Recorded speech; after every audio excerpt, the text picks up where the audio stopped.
Hello and welcome to the Beyond Biotech podcast number 60.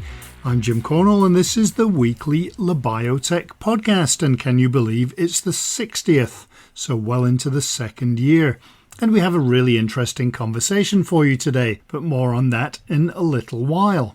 I know I mentioned doing a sponsored walk on the podcast a couple of weeks ago. Well, that was on Saturday, and amazingly, the rain held off.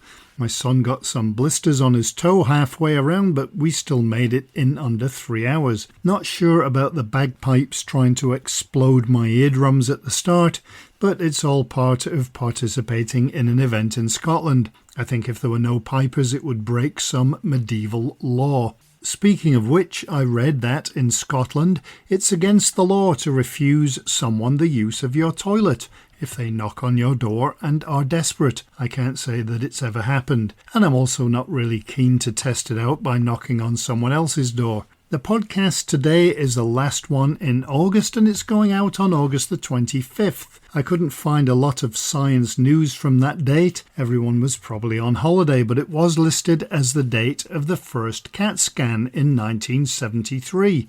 So that's 50 years ago today. I haven't seen any memorabilia about it online or any great celebrations. I know that musicians milk every anniversary that they possibly can with re-releases and shirts, and sports teams also do the same thing, whether it's the anniversary of their founding, a trophy win, even their stadium opening. So CAT scan, you're missing a trick. However, when you read up on CAT scans or CT scans, August the 25th would appear to be the day that they allegedly went into full commercial use in the US. It would seem that the anniversary of the first one was October 1971. So, as with everything, it depends on your source and your perspective. Today is, however, definitely National Banana Split Day, and it's also the day in 1609 that Galileo demonstrated his telescope to the Venetian lawmakers. I'm not sure why, and I'm also not sure what the result was. So let's get to August the 25th, 2023. And today's guest. There was an interesting paper published in July entitled Costs and Causes of Oncology Drug Attrition with the example of insulin-like growth factor 1 receptor inhibitors. Basically, it said a lot of money's been wasted on oncology programs that fail. So to talk about that paper, what's wrong and what can potentially be done to fix it, we had a conversation with one of the paper's authors, Jack Scannell. And rather than me tell you about him and what he does, we'll leave that to Jack. All right, so I guess to get things started, if you could give me a little bit of background on what you do. So I'm currently the chief executive of a very freshly minted biotech company called Etheros, which is a spin out effectively from Vanderbilt and Oxford, or that's where the scientific founders were based. And it's a company that is focused on neuroprotection, exploiting some sort of rather unusual new chemistry. But I've got quite a varied background. So I started out as a medic a very long time ago, never qualified. I did a PhD in neuroscience. I worked as academic neuroscience. Then I went into consulting, where I learned a bit about the drug industry. From there into drug and biotech investment. But over the last 20 years, I've sort of bounced around between drug and biotech investment, biotech drug discovery and policy. And over that period of time, I've developed a particular interest, I would say, in sort of three things, which are somewhat related. One is in R&D productivity. The second one is in why screening and disease models so often give us the wrong answer. And then the third one is in the sort of technical aspects of R&D measuring, sort of R&D finance. So that's sort of my background. And I think that's why I got asked to help write this paper. But I should also mention, seeing as we're going to be talking about the recent cancer paper, my co-authors, there's Valerie Jentz, who did a lot of the work. She was doing a master's at LSE at the time. She's now working in health policy. Lisa Osipenko was one of the people who took a lead on the paper. She used to work for NICE and now runs a kind of think tank called Concilium, who are interested in sort of trying to make clinical development better.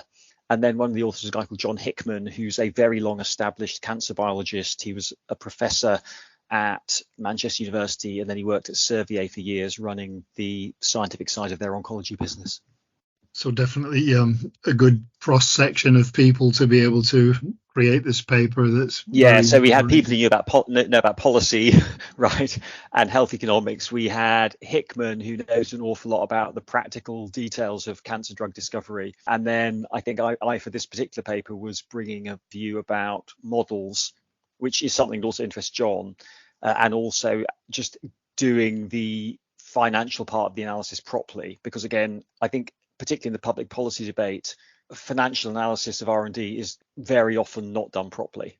Which brings us to the paper itself, I guess. And the paper was basically on the expenses of clinical research and the factors with regards to the failure of inhibitors of the insulin-like growth factor 1 receptor in oncology. And maybe you could give me a bit of background on that story in terms of what the inhibitors are, what they do, that kind of thing.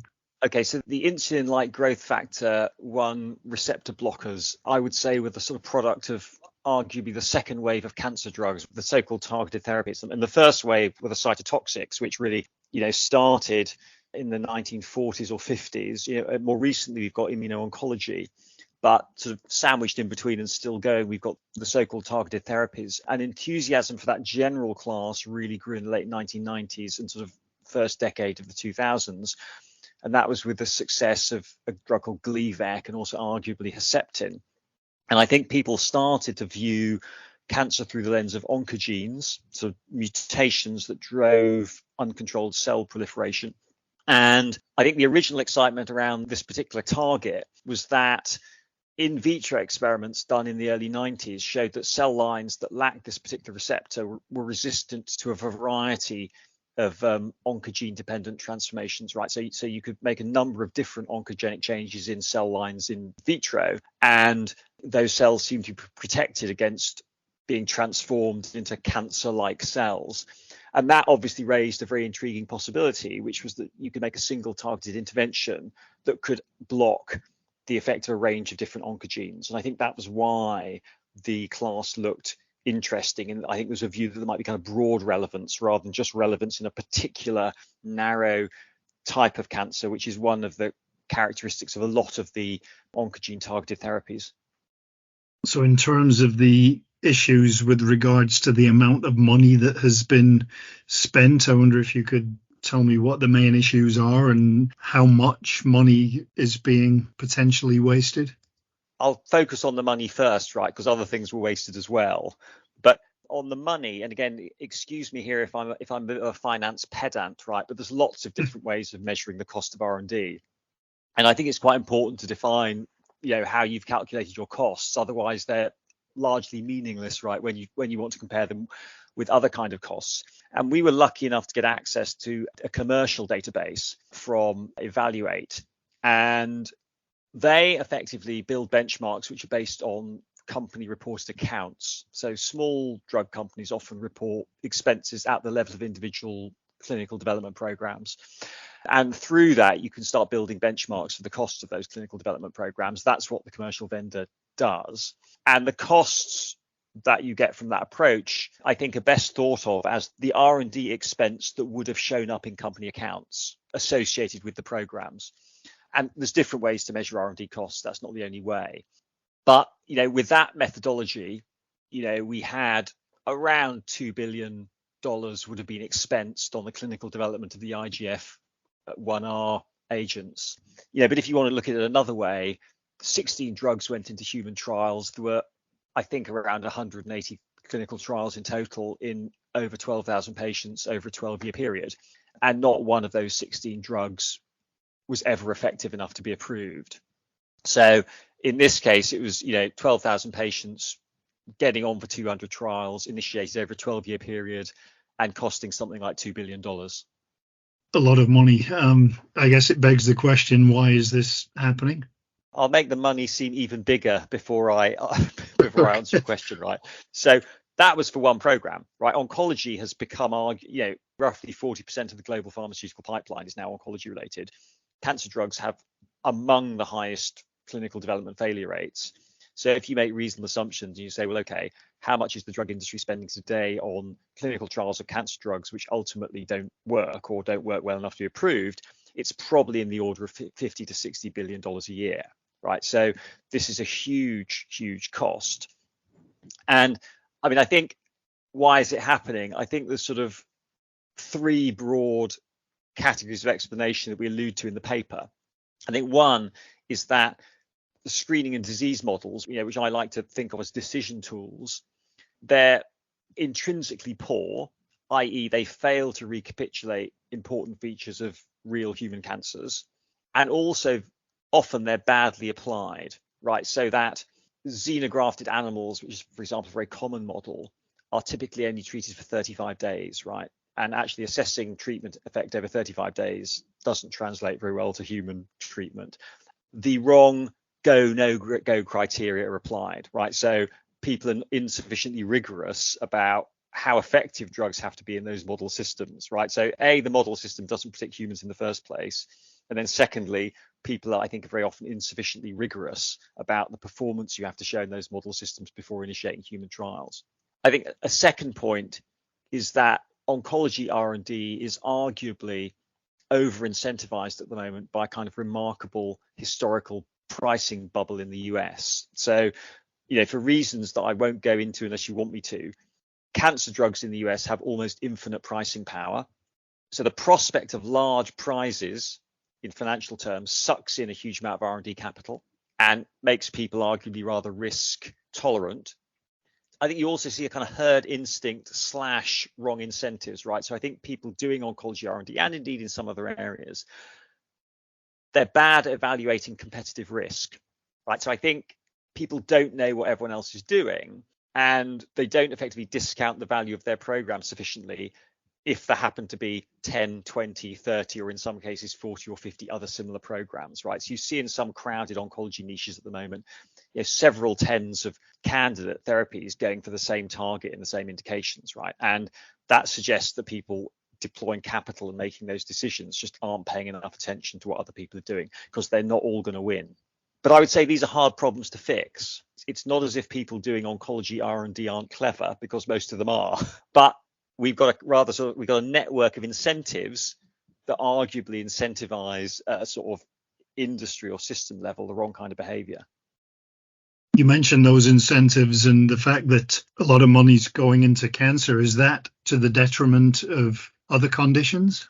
I don't think so. And again, possibly I'm too much of an economic rationalist here, but I think because cancer other therapy areas don't look bad because cancer looks good, right? From a sort of commercial R&D perspective, other therapy areas I think often look bad just because they look bad, right? So in a sense, it's not clear to me that if a bit less money went into cancer R&D, more money would go into other areas. And I think we can all think of areas where one might argue that the kind of financial incentives for oncology are too strong, right? Or rather are not aligned with the kind of public health, sort of optimizing sort of the public health benefit from pharmaceutical R&D investment. But one can also point to other therapy areas where the incentives are too small, right? So, antibiotics, I think, are a case in point where you can see that the prices are too small and, private sector capital, effectively largely exits. So I think it's difficult to balance. I think oncology, arguably from a sort of social perspective, perhaps too much R&D capital is deployed, but I think, again, it's hard to fix, right? And it would be easy to go too far the other way. The amount of money that's being lost or wasted, does that apply to other areas as well? Or is it really just oncology where there's a lot of money going into clinical trials without necessarily anything at the end of it? The short answer is yes, but I think there's a lot of difference between different therapy areas, right? So the industry is pretty diverse, and also the R&D success measures in different indications or different settings do differ quite a lot, right? So oncology is towards the sort of low end of the spectrum in terms of how likely things are to work in the clinic. If I recall correctly, anti-infectives are towards the higher end of the spectrum in terms of how things are likely to work in the clinic. But I think there's a sort of broader contrast, right, which runs throughout all of modern drug R&D, which is remarkably, even if you adjust for inflation, it costs about 100. The industry spends about 100 times more per drug discovered now than it did in 1950, despite the fact that there have been huge gains in both the brute force efficiency and the quality of the technologies that most people doing drug R&D or biotechnology think are important for drug discovery. And my personal view is that a lot of that is to do with the progressive commercial exhaustion of the diseases for which the disease models accurately predict human outcomes, right? So there are a number of eminently modelable diseases, in my view, but the problem is those are the diseases where the drug industry has been historically successful. So the technologies that we use to discover drugs in those diseases are retired. We don't need more stomach ulcer drugs, right? Arguably, we don't need more beta blockers. We've got a lot of very effective antibiotics, although, of course, one would like more. So in those disease areas where the models really work and give scientists the right answer, the commercial incentives are effectively eroded over time by the historic success provided by those good models. And what we're left with is the diseases where the models over the last 100 years of the drug industry have failed to give us good treatments, things like Alzheimer's, solid cancers. And ironically, people keep using the disease models in those areas precisely because they fail to identify good drugs, right, that would render the models redundant. So I think there's a sort of tricky problem here, which is the selective retirement and commercial exhaustion of the most predictive screening and disease models has over time made drug R&D more and more difficult in those areas for which we don't have good models. Yeah, makes sense. Absolutely. A pretty wide open question, but could you explain maybe some of the solutions that there may be to address some of those issues? This is a complicated problem, and people doing drug R&D are not stupid, right? They're probably an unusually non-stupid group of people. And I think you've got a kind of complex network of incentives that mean at an individual level or even at a company level, sort of behavior is in some ways very rational, right? But it's driven us to where we are. But I think if I had to sort of point to things that could be done better, and here probably I'll focus more on cancer, although probably some of these comments apply to other areas. I think people should pay more attention to model quality and the evidential hurdles that cancer drugs need to pass in model systems before you put them into the clinic. Now, I recently read a paper with one of the authors on the cancer cost paper, John Hickman, which was specifically around screening and disease model validity, how you measure it, why it matters. And I think there's a quantitative result from that paper, which is model validity is even more important than most people think, right? So no one working in the drug industry thinks a bad model is a good thing to have. And everyone kind of thinks that, okay, I want my models to be good. I want them to recapitulate, the relevant aspects of the human pathology. But I think in quantitative terms, people don't realize quite how strong that model validity effect is in terms of your ability to make the right decisions, right? So I think even more attention paid to model quality and also the kind of efficacy hurdles and the kinds of tests that you perform in those models, I think that helps, right? I think the second thing, which is to me pretty obvious in oncology at the moment, is that there's a surprising amount of competitive crowding with respect to hot targets.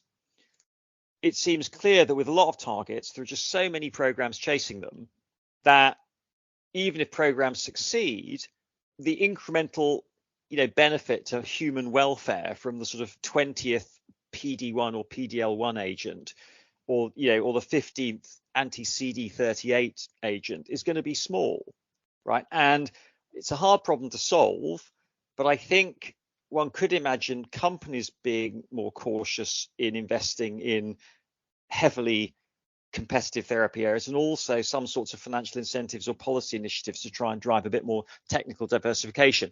So you don't have situations where we've got the 20th agent in a successful class, or indeed like in the IGFR1s where you've got 16 agents, all of which fail.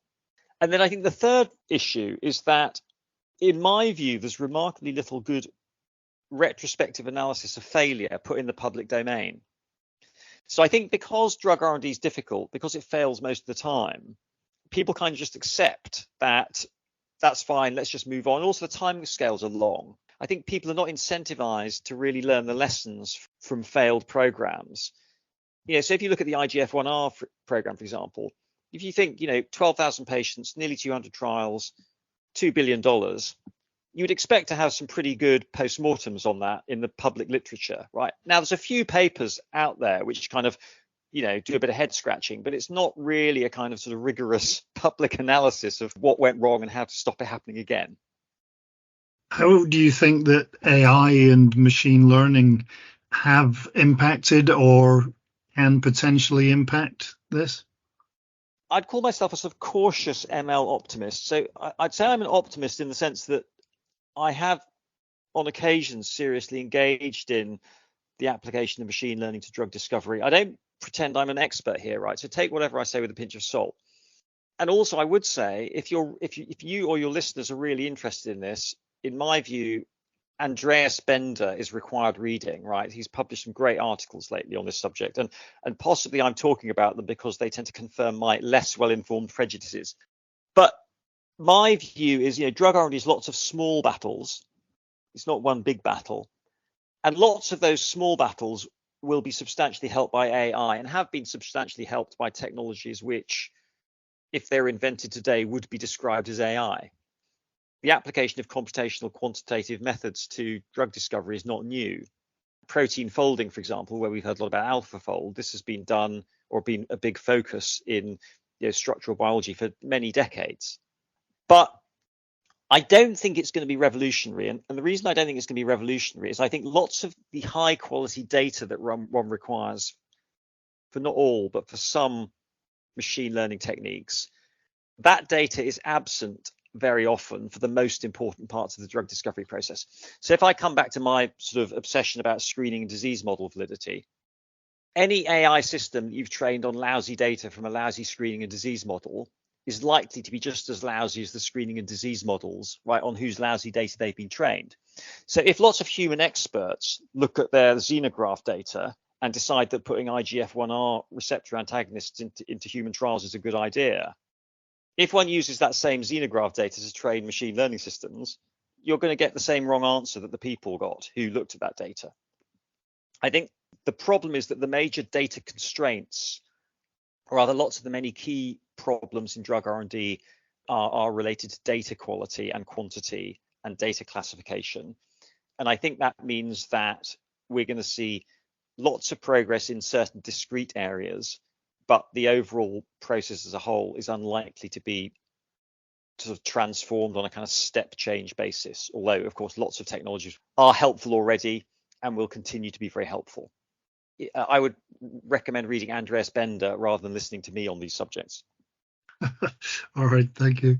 You mentioned all of the failures right at the beginning there, and clearly there's an awful lot of money being spent in clinical trials, not just in oncology, but is there a potential danger of that money drying up if there are so many failures, or is it just a case of companies saying, well, for every X number of failures, we get one success, so it's just a reflection of that not all trials succeed?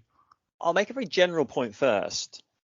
I think there's a surprising sort of gap, I would say, in the sort of public policy debate, which is around the general value of pharmaceutical innovation for society. The value of pharmaceutical innovation is surprisingly contentious, and the value that you assign to new drugs is terribly sensitive to the methods that you apply to define the value of new drugs, right? And different methods will produce different, not necessarily unreasonable methods, will produce very different answers. So if we don't really know the value of new drugs, it's quite hard to have sensible debates about how much money should be spent, right, discovering them, let alone whether that should be money from the private sector or public sector, right? Whether you should have prices, providing an incentive for private sector R&D, or whether the government should be spending on R&D. So I think there is a bit of a sort of a surprising vacuum in, I would say, the sort of sensible policy debate about what the value of pharmaceutical innovation is, full stop. So with that proviso, I think in terms of commercial oncology R&D, I think there's actually reasonable evidence already that, actually just think about commercial R&D in the drug industry. I think there's reasonable evidence already that if you take the cost of capital into account, the drug industry is probably losing money on its R&D. Right? I saw an OECD report very recently which made that point. Drug R&D is quite a long odds business, but funnily enough, I don't think the capital is going to dry up anytime soon, unless there is some sort of external pricing shock. And part of the reason for that is, I think, the same reason that people play slot machines in Las Vegas. If you've got a situation where some people are obviously doing very well, and the failures are less salient and less well advertised, you can have systems where actually, you don't have sort of pure economically rational behavior. I think the drug industry looks a bit like that because the winners are so obvious and so lucrative. If one thinks about some of the big immuno-oncology drugs, people are willing to venture capital hoping that they might get one of those. So the high prices and the huge success of the winners in oncology, I think, is going to keep people playing. Now, if there was some sort of major shock to US drug pricing, and there has been a bit of a shock called the Inflation Reduction Act, but I don't think that's enough. But I think if there was a sort of huge shock to US drug pricing, you could see a sort of bit of a capital flight from oncology R&D. But it's certainly the case that some therapy areas I think don't look sufficiently attractive. And again, I've mentioned this before, in this chat. I think antibiotics are somewhere where at least the private sector, I think, scratches its head to think about how it could, spend money to make money with novel antibiotics. So capital withdrawal can happen, but I think that the very large prizes that are associated with successful cancer drugs that people imagine might be associated if one could come up with a really good Alzheimer's drug, for example, I think that will keep the capital flowing. Right. I guess maybe it's connected to the fact that when we see some of these huge acquisitions in life sciences, it's not just a 5 million takeover. We're looking at 1.3, $1.4 billion for takeovers of some of these companies. Is that tied in with what you were saying about going for that big success? Yeah, no, I think it is. And there's a very famous sort of book on kind of sort of economics and innovation by a guy called Schumpeter, which I think was written in the 1940s. So Schumpeter is incredibly famous in the sort of world of sort of innovation economics. And he makes the point that lots and lots of new business investing or venture startups have this characteristic, that you have a very small number of people making huge returns. And if you've got a small number of people making huge returns, that can be enough to motivate a much larger number of people to play the game, despite the fact that the average player is probably losing money. And you see this kind of economics in gold rushes as well, right? Where a small number of people get very rich, but the kind of if you look at the sort of median average player or the geometric average player, right, they'll be losing money. Obviously, when it comes to all of the financial costs, the bottom line, one would hope, is helping patients. How do you think that we can get to a point where trials are developed that expose patients to less dangers and give them ultimately a promise of better treatment? I'll make an important general point here about, I think, therapeutic innovation, which is there is a kind of ratchet of progress. If you look cumulatively over time, despite the fact I during this interview might have sounded sort of miserable and depressing about the economics of drug R&D, there's absolutely no doubt that I would rather be ill now than at any other time in human history. There is also a sort of remarkable positive from the way drug R&D works, despite all of the problems. And that remarkable positive is that today's blockbuster is tomorrow's generic. Over time, you have this kind of cumulative progress. And not only that, but the leading edge of technology, when patents expire, becomes very cheap and can become very, very widely adopted. So I do think it's easy to underestimate the cumulative effect of pharmaceutical innovation. And despite what I've said about the economics, I think that means, at least in policy terms, I tend to, I would say, fall towards the sort of liberal wing of testing drugs and then releasing them into the wild. So I think one can make the case that for the shareholders of the companies who funded IGF-1R trials and for the patients who were recruited into those trials, this was, costly for the companies and hugely disappointing for the patients. But it's still the case that everyone benefits from the discovery of new drugs. And I also think that actually often it takes a long time once drugs have been released onto the market before we really know how well they do. So I'll give you a couple of examples. There's a drug called methotrexate, which is now arguably the mainstay of autoimmune treatment. That was discovered as a cancer drug, I think, in the 50s or 60s. Lots of drugs become safer over time, not because their chemistry changes, but because healthcare systems learn how to use them.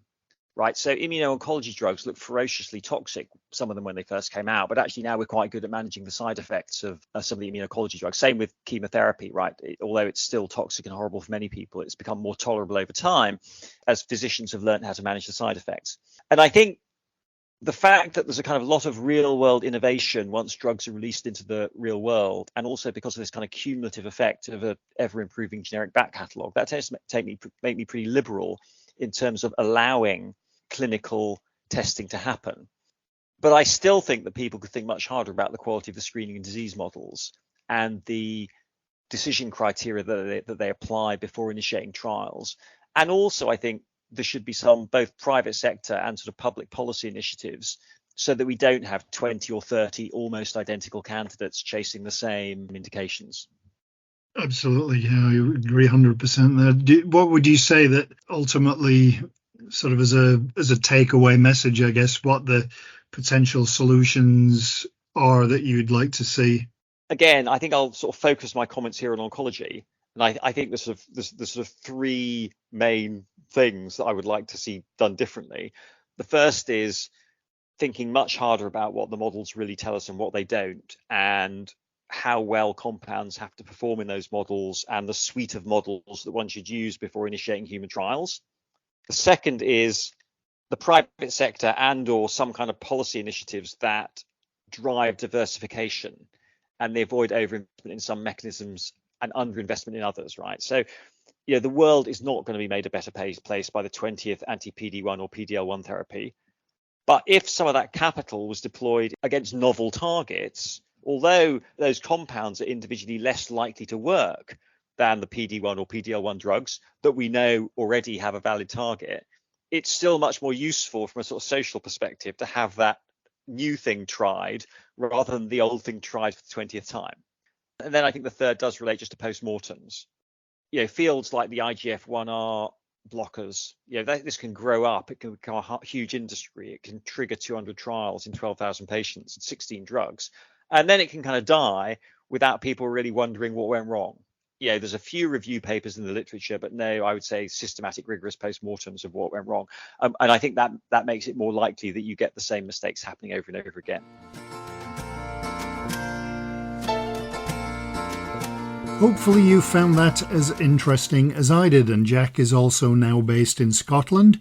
However, he's on the other side of the country in the capital, Edinburgh. In some places you measure distance by time. For example, when I lived in North America, you would say, it's a 2-hour drive rather than the actual distance. That isn't really useful in some parts of the UK because for me to get to Edinburgh on a good day, it can be 1.5 hours. On a bad day, it can be 3, and that depends on the traffic, which road you take, whether there's been any accidents, whether you get stuck behind a tractor, or if someone is driving sheep along a single lane road. Anyway, next week we're into September and we have a few podcast subjects already lined up, although the interviews aren't necessarily done. One of them I'm doing the day before the podcast goes out, so if there's an issue with that one, I could be in trouble. Anyway, I hope wherever in the world you are that you have a great week ahead. Thanks for listening to this episode, and I hope you'll join us next time for another Beyond Biotech.